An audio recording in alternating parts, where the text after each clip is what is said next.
Қымбатты біздің арнаның тыңдармандары, көрермендері, мынау міне семіз серкенің еті. Осы серкенің етін қазір асамыз. Міне мынау қазанда асылып жатыр бұрқырап. Осы әр қазақтың үйінде осындай тамақ болсын, осындай қазандары оттан түспесін. Біреулер айтып жатады ғой, серкенің еті ондай, серкенің еті мұндай деп.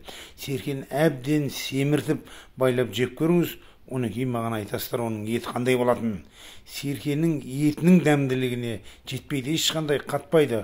3 жастан асқан серке еш уақытта оның еті қатпайды. Серкені адамдар жемейтін болса, қанша ешкі, қанша серке жүр, ол қайда кетіп жатыр? Сондықтан ондай теріс ұғым болмасын, қымбатты тыңдармандар.